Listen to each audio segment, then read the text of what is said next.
Success Insight shares the stories of the people with passion and drive who make things happen in the world. Here's your host, Howard Fox. Hello, everybody, and welcome back to another episode of the Success Insight podcast. Our guest today is Charlie Retts. Now, Charlie is a leadership trainer, a consultant, and a university professor. He has spent over 30 years developing stronger and more successful leaders. Charlie can now add the words published author to his title with the publishing of his new book, It's All About You, 10 Leadership Parables for Maximizing Middle Management. Charlie, welcome to the Success Insight podcast. Thank you, Howard. I really appreciate you taking the time. Fantastic. Now, in the spirit of full disclosure for our listeners, Charlie and I have been acquainted for, I would say, maybe a little over a year or two, and we are both members of the San Diego Professional Coaches Alliance. And really, or is it coaching? I can't remember. I should have practiced that one. Don't ask me. All right. So we'll definitely have links back to the SDPCA. But Charlie, you and I kind of met over the past year or so, and just continued a casual conversation. And when you wrote your book on leadership, it just like, well, Charlie, got to have you on the podcast. And so I'm really very happy that, you're taking the time to join us. And I'm sure we're going to have some wonderful insights for our listeners. And before we kind of dive into the book, because I think it's a very unique book, I would love if you could maybe paint a picture of your background, your areas of expertise, and how you got into this whole topic around developing successful and stronger leaders. Yeah, that's great. I'm going to try to keep this to a minimum. One of the challenges I have in my life. 30 to 45 minutes, Charlie. That's what I promised.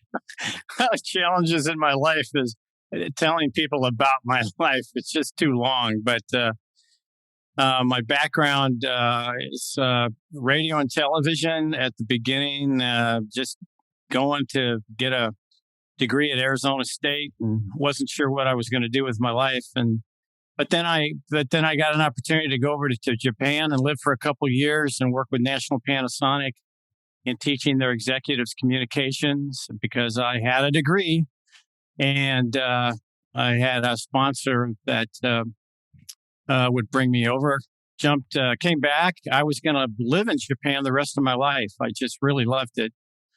I came back and got into education. Crazy turn. I became a dean in higher education for about 4 years and then just thought, wow, okay, well, that's enough. Left that to go to Sperry Aerospace.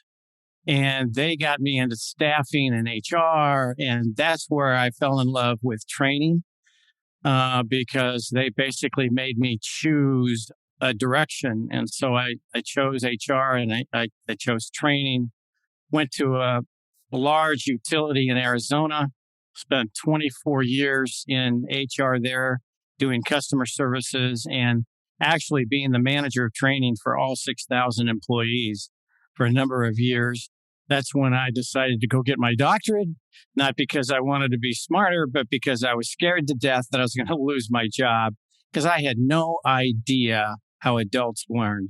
And somebody really thought I could run that department. So I was running the skills and employee development department for Saw River Project for a number of years. At that point, I was encouraged to start teaching.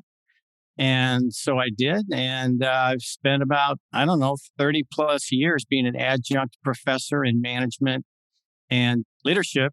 And that's with 6 universities. Some of them people would know. I was at the beginning of University of Phoenix and now teaching at 3 universities in San Diego.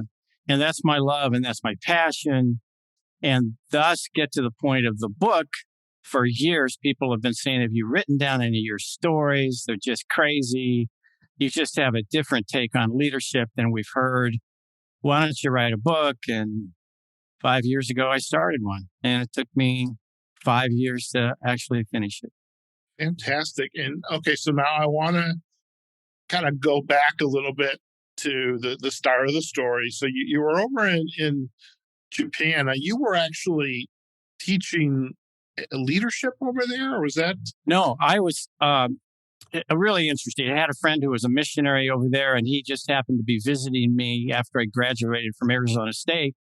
And he said, "Hey, what are you going to do with your life?" And I said, "I don't have a clue what I'm going to do with my life." It And he sounds said, familiar. why don't you, yeah, why don't you come over to Japan? I said, what do I do there? And he said, I'll get you jobs teaching communications. You have a bachelor's in communications. You have, you've got everything an organization would want. And all you got to do is, well, I'll set up as your sponsor. You jump on a plane, get over there and start teaching. And that's exactly what I did. And one of the jobs I ended up with was with National Panasonic, which was really my primary income for the time that I was there. Okay.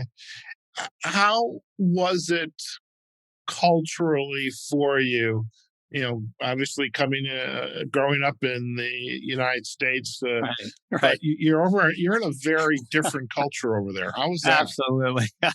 Yeah. And I lucked out, Howard. I really did. I mean, I don't know where else you could have put me that could have been so comfortable and so supportive. But the Japanese have this thing about professors and teachers, and you're the sensei. I mean, you're big time. I mean, I would walk in on a Tuesday night to the top floor of their corporate building, and I would have 25 Japanese in suits standing, watching me walk in. I sit down at the head of the table. They bow, they sit down. And it was a great challenge because I really did want to get to know them. So I didn't want to just be this lecture weird guy, but probably the easiest environment I've ever lived in my life, the least amount of social pressure, the least amount of professional pressure was in Japan. So it was, they just helped me win. And it was a great experience. Well, it's a fantastic story because I've had some other interviews in helping other authors write books, and part of it was in a couple podcasts, and especially us Americans, that we know it all. Yeah, we're Americans. absolutely.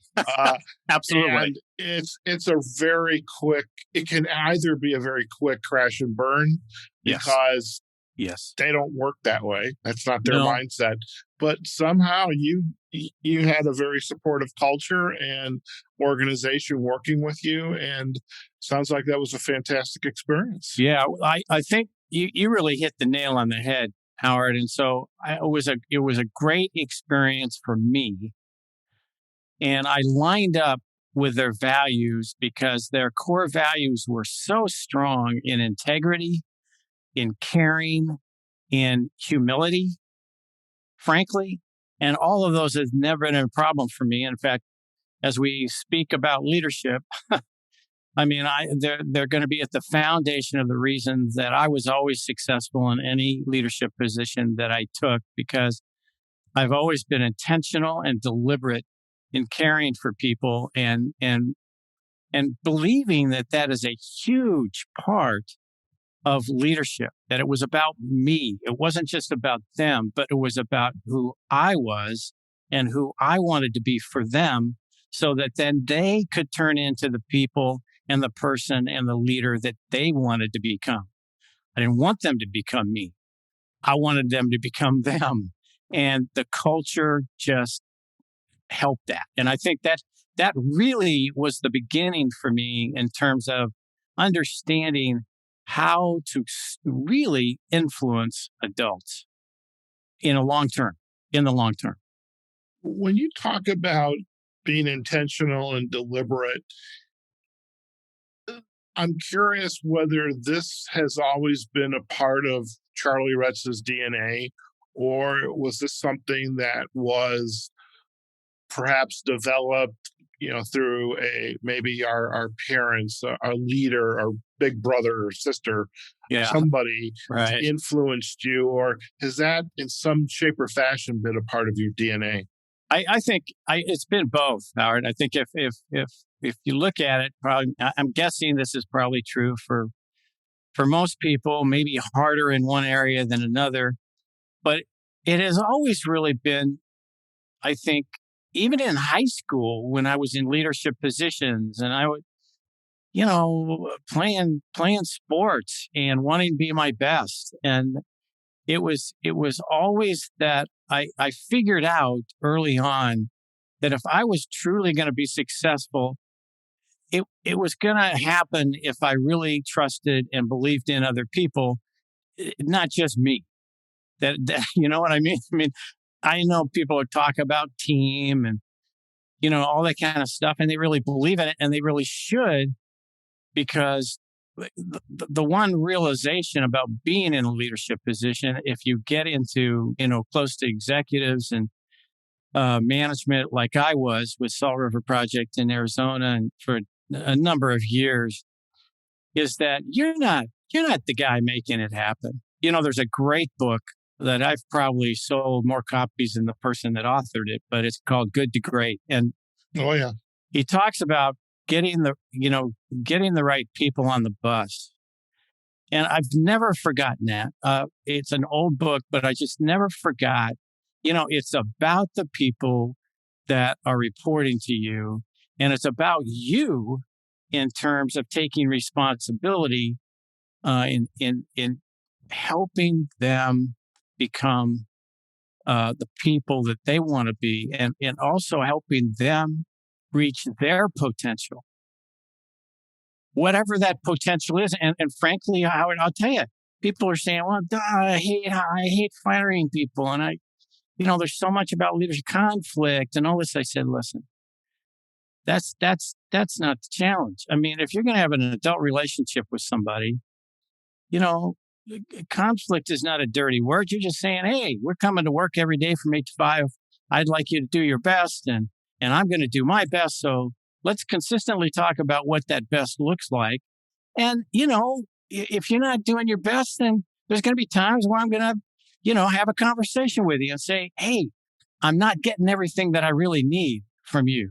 And I have gotten nothing but respect from that, not anger. Or what are you talking about? What do you mean you want me to be successful? I mean, what's there to argue with? What do you mean you want me to be promoted? What do you mean you want me to make more money next year? What do you mean you want me to make more money this year because you're going to give me a bigger bonus when I do this job in the way that you want me to do that? I've never had a person come to me and say, Retts, here, take this check back. You're an idiot. I can't believe you're pushing me, to have gotten an extra $10,000 this year. Do you know what you see? So, that wasn't easy. I wasn't born with that. I wasn't born with that. I was given experiences that taught me, if I was going to listen, hey, people are the key, but I'm the key too. And that's why I wrote the book. It's all about you. It's people need to understand they're the ones that need some core values. They need the quality. They need the integrity. They need the stuff to give to other people so that they can also become as successful as you've become. And people need to understand it. I'm just going to toss, I know I'm talking too much here, but I just want to toss one other thing. No problems. You're on a roll. I'm not going to stop you. All this teaching I've done, I mean, it even surprises me that literally I have been teaching as an adjunct faculty member for 7 universities for over 30 years and never stopped. I mean, I'm like, that's me? That's not me. Why did I do that? Well, I did it because I love it and I love developing people. But the thing is, when I started to get into that, I just realized that, there are people that are in management that don't understand what they're doing. And it's not just that they don't understand, they don't know who they are. This is the truth, Howard. I'm going to tell you something, and I'm just telling you it's the truth. Okay. Over the last 30 years, I'll be fair. Let's say I'm pushing that up a little bit. I didn't do it right at the beginning. Let's say 20 years. So the last 20 years, I've asked every one of my classes, and they're adult professionals, and probably 70% of those people are in management. Okay, because they're getting their masters. I've been teaching masters, doctor. Well, when you get to that level, people are in a management position. And I've asked them at the very first class on purpose, ask them, go leave the room, write down your core values, come back and tell me what your goals are for the people that are reporting to you. I don't want your goals. I want the goals that you have for the people reporting to you. And Howard, over 70%, I'm just telling you, over 70% of those people come back and go, I have no idea what you're talking about. No one's ever asked me to do this before. What are you saying? I'm saying that if you don't know who you are and you don't know, then you're not going to know where you want to take these people, and they're not going to want to work for you. I mean, you got to start with a reason for you to be in that position, not just the money and not just the position, but seriously want to be able to have an influence in that position. And you need to be able to know it well enough to where you can write it down. Well, I can't. Well, you're going to in 8 weeks because I'm going to force you to do that. Because I'm going to ask you, number one, if you can't do that, I'm going to ask you to get out of leadership because there's enough people messing people up as there is. So just get out and have fun. I don't know why you're there, but you're not there for the right reason. So just go have fun with your life and get out of leadership. It sucks if you don't have that. And then the other thing is, or you're going to be committed to be a better leader and have more fun, more excitement, more satisfaction than you've ever had in your life. Either one of those is going to give you a great life. So at the last class, that's what we're going to be talking about. You and everybody else in that class and the decision they've made. Sorry, I just got carried away there. Like I said, we were on a roll, and I'm just going to let you go. Okay. It does there's one question from your earlier history I'm curious about. Okay. And also, but let me start with a response to what you've just shared. You have these adult learners. They're in the university getting their master's degree. You ask them this very simple question. Why are you doing what you're doing? What do you want to get out of this? And it also dawns on me that those individuals also have to have the people above them asking them that same question. Because then you have an organization whose culture is built around developing great leaders. And that was just kind of a thought that was going through my head, because if I don't have somebody that cares enough about me to listen to me, to communicate with me, then something's going to crash and burn. It's just not a healthy culture. I am curious about one thing first, and then we're definitely going to get into the book. Is your history expands 20 some years, 20 to 30 years. The leadership and what it means to be a leader or a manager has evolved in those 20 to 30 years. However, you've had this mindset around what it takes to be to show up with intention, be deliberate, communicate, have core values. I'm curious whether you at some point or points along this 30-some year continuum, did you feel like you were swimming upstream against a very strong current? Absolutely. Well, when you mean as far as my supervision? Well, you had organizations that were very, you work like with Sperry or working in the utilities. These are very, right, paternal kinds of organizations. Absolutely, especially the utility, which was military minded. Yeah. So how does somebody like Charlie Retts, who's showing up and talking about intention, deliberation, communications, values, how did that play? Not easy. And the quick answer is, for me with other people, is if that's what you're looking for, get out of leadership now, because the majority of organizations are not like that. I don't believe, and this is why I love working with people in middle management, because I want to help them understand that they don't need an organization and they don't need a boss to define leadership in the way they do. They don't need it, and they can still win. They can win because you're going to create a culture, regardless of your boss or the organization, with those people that work for you that will blow you away. And the one thing that's consistent in every organization that I found, which would allow me to do what I wanted to do and allow my boss to leave me alone and allow the organization not to come crashing down on me because I might be doing something that may look too soft or too caring. Why are you spending so much concern about your employees?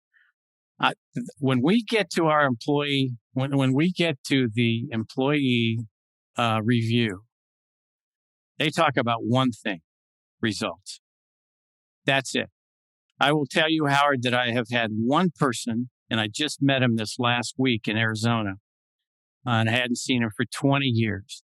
And he's the only true leader I have ever had in my life that encouraged me, that has supported me, and was doing the kind of things that I knew I could do and get done. And it would be the best for the organization. But there's a ton of people in the organization that don't get it. They're not going to like you. Some people will hate you. I was in a union environment. So, people say, well, you were just in good environments. I'm like, oh, yeah, right. When was the last time you were in a union environment? And I'm not saying unions are negative. I'm saying you'll work with them and you still are who you are. And I never had a problem with a union. I would go to those meetings, people just patting me on the back, and they knew I was a straight shooter. Okay, so I cared more about people than they did. Who cares? But literally, when it comes to review time, I realized, that's not going to be about leadership. I'm not going to walk in there and go, man, Retts, you are such a great leader. Let me just tell you all the things about leadership that you do right. Never. It doesn't occur. This is about you. This is about you doing things for people and knowing that it is the best way to succeed. If that's what you want, and if you want more money and you want to be promoted, fine. Okay. I can't figure out a better way than being intentionally and deliberately helping other people reach their potential, giving you 100% every day. I mean, what is wrong with, there's nothing wrong with that. I had a guy up here come into my office one day. He said, Retts, I hate you. I said, I know. So is there anything else you want to talk about? And he said, no, it just really bothers me. You're just too nice. And I said, well, I'm sorry. So I got into this conversation about being nice has nothing to do with holding people accountable. Oh, you want to call me nice? Great. I love it. I am nice.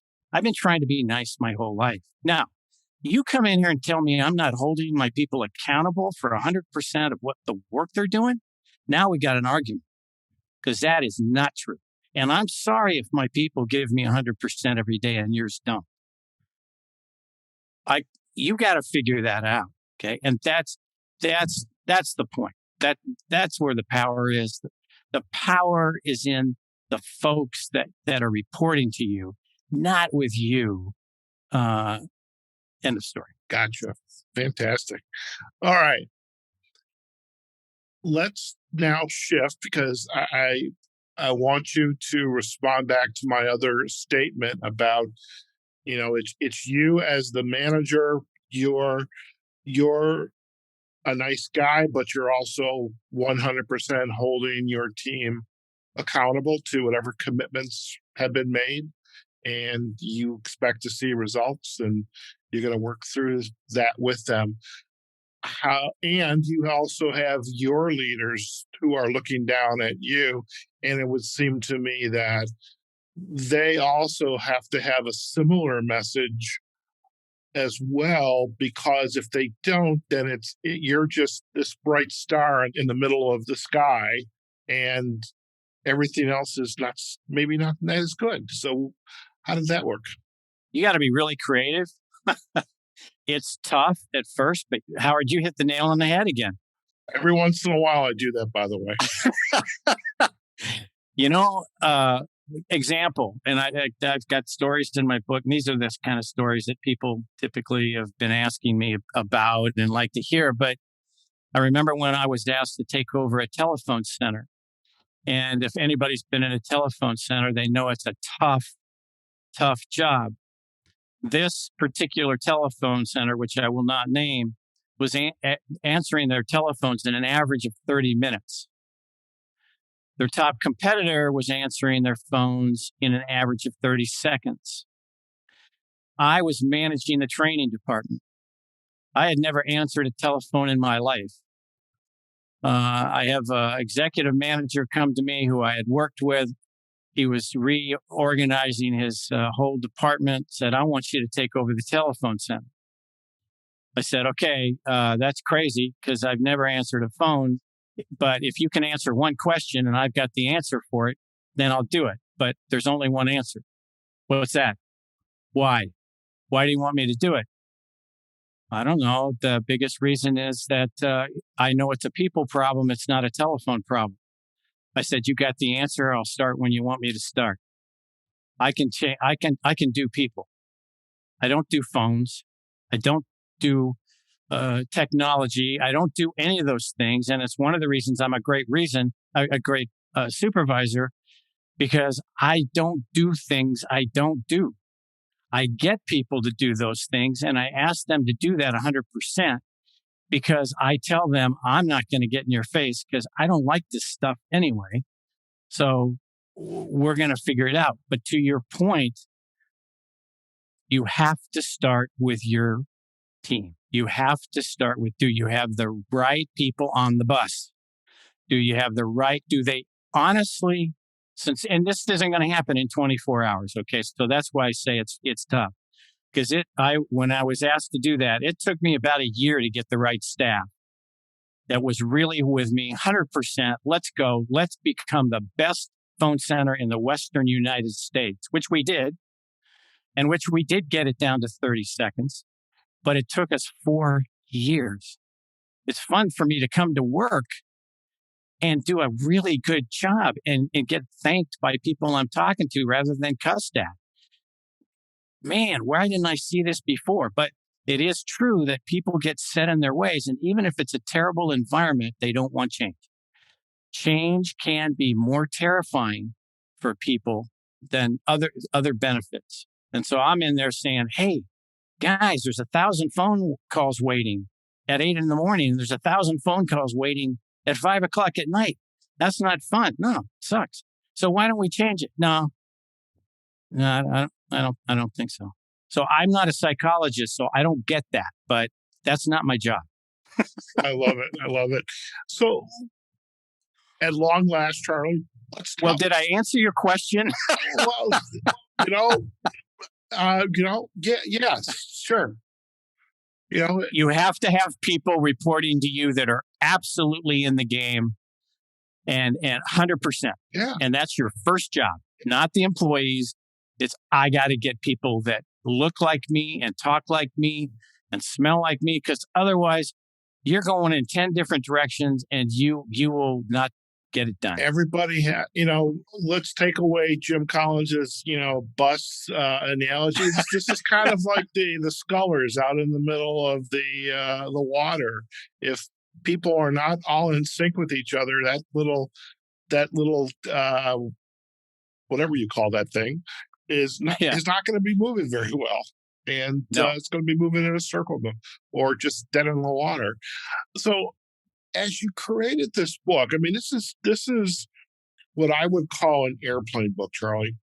This is a book you I like it. I mean, I live in Las Vegas, so I'm a hop, skip, and a jump to San Diego, where you're at, or you're in the San Diego suburban, little suburb out of San Diego. But when I lived in Chicago, we had a 5-hour flight. I could probably get through this book. Easy. Half that. Okay. I usually, maybe 3. I think, So it's a short book. Yes. What I love about it for our listeners, and you've probably heard me state this before, with other guests. Charlie's book, it's built around parables.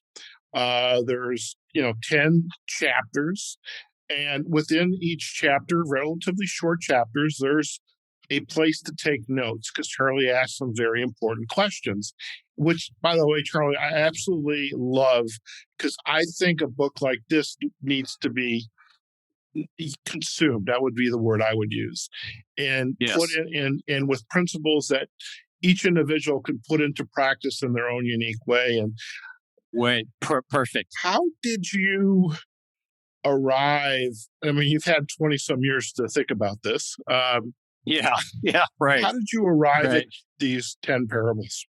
One day, just random day, I was thinking about leadership and what I thought. I've been asking people for so long who they were. I'm like, well, I know who I am. I think I could write that down, but I don't. I've never really done it. So I said, okay, I've taught, Good to Great, and taught Ken Blanchard. I've taught all these really great guys. I got to write down what I think, and I was going to do it in bullet form. And so I wrote down about 20 principles that were rock solid to me, and that were the reason I was promoted, and the reason why I made more money, and the reason I was successful with my staff, the reason people would work for me so hard. I mean, I still have people visit me in San Diego from my company in Arizona. They're like, "Hey, we're coming to Arizona, man. We're doing lunch." I can't even tell you how many people, and they just sit down and say, "Man, remember when you did this? That was crazy. I can't believe you did that. I thought you were nuts," and just fun. I mean, because part of my principle is you're building relationships for life. You're not just building relationships for the period of time that you're there, because a relationship is a relationship. You should build it the same way you always build any of them. It isn't like, well, I'm gonna short sheet all the people at work because it's just a job, kind of a thing. Anyway, came up with 20. When I decided to write the book, I got it down to 10. Did you get it down to 10, or did somebody help you get it down to 10? Nope, I got it. Those are mine. Those are yours. Those are mine. And the reason they had to be mine, as you know, is that I start off every chapter with a true, authentic, happened to me story. And then I ask people that are reading it, okay, so you're in leadership, so what would you do? And I don't give them a clue, and it's not a right or wrong answer. It's, what would you do? Right. I'm hoping people will write that down. And then I start talking about, here's what I did. And then I'm not just going to tell you what I did. I'm going to tell you what I did wrong and what I did right. I mean, and that's why it's my book. I mean, it's funny, Howard. The first time I wrote this was probably about 3 years ago. And I sat down and read it. And I had this overwhelming feeling that I wrote it. I mean, I just thought, oh my gosh, my kids were right. I really could convey that experience so that it was authentic and it was mine and it was me. And I wasn't just trying to throw a bunch of principles at somebody and get them to change. And if like I teach classes, if some people don't agree with one or two of those, that's awesome. Don't use them. It's about your 10. Yeah. Right? Yeah. It's not my 10. I'm not responsible for your life, and I don't want to be. I got my 10, and they won't change, and I'm not going to argue about them because they worked. Now, just you do it. Anyway, so it's mine. No one had, and even the publisher, when the guy said, I want to read your book, I sent it to him. It was like, done. It's done. Wow. I mean, it was like, this is it. We want this. If they were going to kind of distribute some different kinds of things. And so I've never had pushback on them. Okay. And pushback in the sense that those are stupid.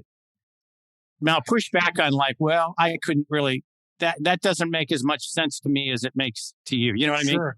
I have a sense, though, that at some point in those I don't know, let's just say 20 some years, give a little bit of a leeway here. The Yeah, kids yeah, and the wife are yeah. saying, would you just write the book and stop talking about it? I want to tell you something, Howard. When I saw that book, published, and I'm holding it, and somebody actually wanted to go on the dime and spend the money to put it together. Man, I didn't cry, but I was like, wow, that was and anybody who writes a book, it's probably true, but that was significant, and it was more significant because, like, oh man, I can finally say yes, I do, I did. Do you write those down? Yes. End of conversation. I got it. So you're right, Howard. I was just so happy to get it done. Fantastic. Now, I'm curious, and I think I might know the answer, but and maybe it's repetitive in how you respond. But you've worked in a lot of different industries. Well, first, you had technology, you had utilities. As a coach and consultant, trainer, you've been in a lot of different industries. Are What are the industries that have perhaps been a challenge, and then, but you came out of it, the experience in working with them, and they came to you, and I mean, as coaches, we have this, I want that aha moment for my client, that proverbial light bulb goes off. What examples, or perhaps the industry where after you began to work with them, they started to get it and change? So they were on the bus is moving forward. Yeah, I think that most of the environments that I have been asked to manage, and as a result of my background and as a result of the telephone center, then the next two promotions that I got were departments that are pretty messed up. And so they were the same experience. Nobody really wanted me there. In fact, my peers, that was a real challenge because I would be moving in departments that some people would have wanted for 10 Mhm. years. And, to justify the executives that put me in that position, um, I did know how to change adult behavior. And most problems that I ran into were about adult behavior. They weren't about the skills, technical skills that people were doing. Their skills were fine. I didn't have to even address it in some cases. But what I had to address was an attitude. What I had to address was, is this how you really want to spend the rest of your life? And some of them are quite critical. I mean, some of the departments, if we had not turned them around, we would have all lost our jobs. So it was pretty serious stuff. But I think there's probably two areas that really stand out, and I think that's when I think at Solar Project they were a utility, like you suggested, and in terms of their management style was very autocratic and very military. And I'm just not telling stories on them. I'm just telling you what they told me and why they would not accept me and why they would not support me. And when I started out in management, I mean, people were just like cussing at me, get out of my office, blankety, blankety, blank. We don't want anything to do with you, and we don't want anything to do with HR. So I think, and in my classes, when I've taught military folks, there's that challenge, for them because it's like, wow, you don't understand. We've got a format, we've got a process, we've got, and the challenge then is to be able to have them see, yeah, but you're also dealing with human beings, and adult behavior is adult behavior, and I think you can have an influence in their motivation, in their engagement. So that's what you're looking for, someone that's giving you 60% and you want 100%. Howard, one of the things I often tell people, and I don't know if the research is still valid, but back in 2013, the Gallup poll came out with an employee engagement survey, said that over 70% of American workers are either disengaged or actively disengaged in America. That's serious stuff. It's very serious. And I'll tell you what's even more serious, Howard. I go into my classes, and I just finished a class this last week. I'll go into those classes and I'll tell the management in those classes, I'm going, okay, I'm going to throw something out and you tell me if it holds any water. And I give them that statistic and they go, well, we think it should have been maybe 80. I mean, I'm telling you, I don't know what the word is. It's difficult. Okay. People are not getting out of bed in the morning thinking about what they can do for their organization.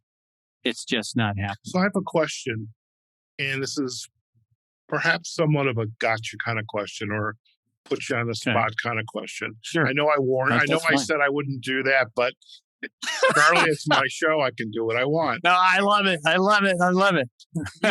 You've spent a good number of years teaching adult learners, managers to become better leaders and to develop stronger and more successful organizations.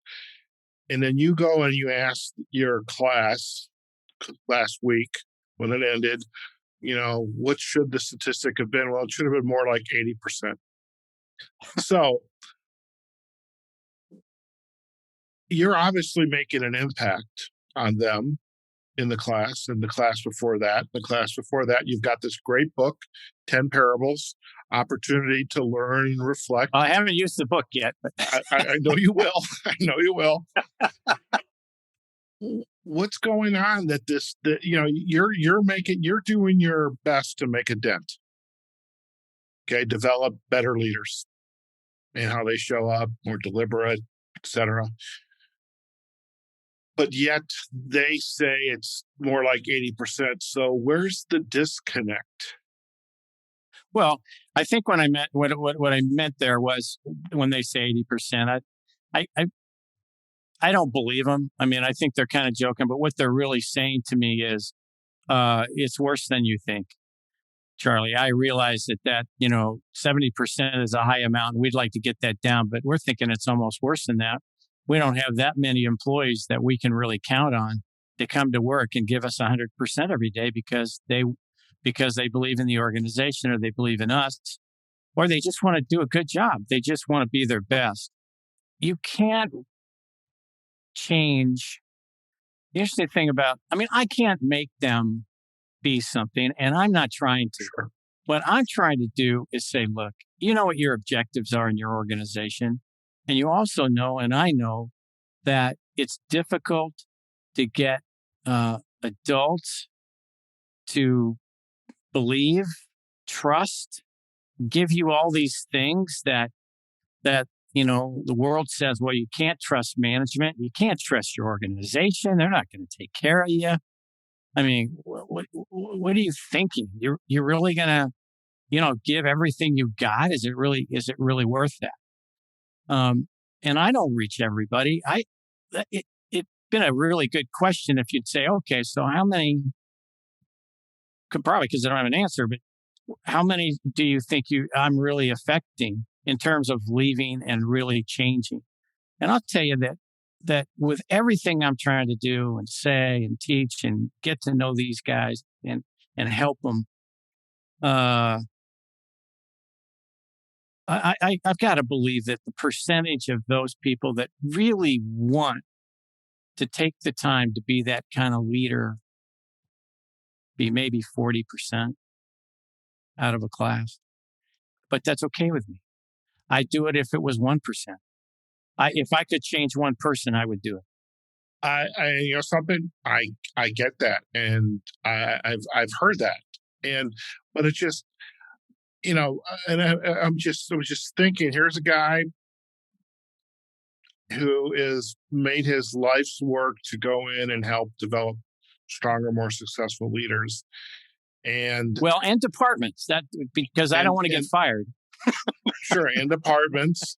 and year after year, and I would like to think there's other folks out there like you There are. who have a similar passion, and yet what just dawns on me is that Gallup comes up 3 years ago, whatever year it was, with the poll, it said 60%. So it just dawns on me that there's still a disconnect somewhere. They're just, I will say, is this my opinion? It's my bias. But it's also the bias of people that I've taught and worked for, that the majority of leaders, no, the majority of management that they've worked for are not leaders. They're not. Period. I mean, I have no qualms in saying that after all these years. It is still true because I just sit down with somebody at lunch sometime. I mean, my wife and I just took a trip, and we're on this sunset little boat thing going out. And the gal that was waiting on us, giving us our food, was in management. We struck up a management conversation, and she's like, "Man, I'm telling her about her job, and she's frustrated. She's never had somebody she could really respect as a leader. She's only like maybe 24." So we were talking management, leadership, and I told her I'd send her a copy of my book. And I just said, "Look, you're not alone." In fact, I almost felt like maybe I should have called my book "You're Not Alone" or something, because that's what people feel like out there, because there are more bad people in management than good people. I do believe that. And because people are telling me that and experiencing that. And that's why we have folks like you who have committed to helping to develop, individuals, organizations, and now we have another tool in the quiver, which is your book. It's all about you. 10 leadership parables for maximizing middle management. And I have to be honest with you. The most frustrating thing in my life, and for people like me that have kind of taken on that challenge just because they want to, is that I'm not happy with the amount of influence I'm having, and that has nothing to do with money. I didn't write the book to sell it. I wrote the book to have something to give somebody on the bus and on the train, because I strike up conversations and I'm like, "Hey, read this. I hope it helps you. Have a nice life." Charlie, by the way, I expect you to have copies of this book and your black Sharpie with you. At least 10 copies everywhere you go in a black Sharpie. And you're getting a conversation, and that's a great suggestion. There's another guy who's like the art of selling books, and I'm not going to say his name, but here, read this chapter. Right. Great. I love it. Thank you. Yes. I'm going to do that. I've only been carrying around 4. Carrying around those 4 plus the black Sharpies. But you can't give away what you don't have. So I like the 10. Yes. You'd end up giving away more. You would. Thank you. That's great. No problem. So, Charlie, if our listeners would like to learn more about you and your work, where are the best places for them to go? I do have a website, and I do have LinkedIn, but I'm working on both of them. But I do. So the website is pretty simple. It's www.retts.com. That sounds kind of complicated. So it's Retts. We're going to provide the backlink to the website on our show notes. So we've got that covered for you. And then we'll also provide the backlinks to your LinkedIn profile. And that's a great way to connect with you as well. In fact, if anyone's everybody listening, I'm getting my LinkedIn work done by Howard. He's going to help. He's going to help me with that little sucker. Yeah, that's my other side hustle. He's good at doing that. All right. Well, I'm looking forward to that. We're gonna crush that one too. But Charlie, it's been an absolute pleasure to to have you on Success Insight. I hope, I don't think you mentioned it early. Actually, you probably did mention early on. You were in radio and television, and, you're like a born communicator, but you said there was like this little bit of nerve coming on this podcast, but Charlie, you crushed it. Thank you. Well, I love, when you have a passion for something, it's pretty easy to talk, right? You know that, Howard. Yes. And you did a fantastic job, and we really appreciate it. And I know our listeners will appreciate just the insight from your sharings here today. And of course, in the book, it's all about you. So Charlie, thank you again for joining us. Appreciate it. Thanks, Howard. Thank you very much. All right, folks, we have just been chatting with Charlie Retts, leadership trainer, consultant, professor. 30 years, 20 to 30 years. I'm not going to make him older than he maybe is, but 30 some years of just, experiences developing people and organizations. And, and then in the past couple of years, finally decided to put those learnings down on paper. And he has this wonderful little book. It's all about you, 10 leadership parables for maximizing middle management. So go out, get yourself a copy. We'll provide a backlink to Amazon. I know the book will be available via his website. And of course, we're going to provide backlinks to Charlie's website and also to his LinkedIn profile. So really a fun conversation today, and really a great mesh today in synergy between Charlie and I think our audience will appreciate that as well. All right. So you can find this episode on successinsightpodcast.com. You can find us on LinkedIn and our Facebook pages, Success Insight. And we're also on all of the major podcasting platforms, Apple Podcasts, Google Podcasts, iHeartRadio, Pandora, especially Spotify. And this episode will be not only on Spotify itself, because we have our page out there, but we also have playlists where we consolidate our podcast episodes kind of by topical areas. So this one will go into the coaching and consulting playlist, so you'll be able to pick that up there.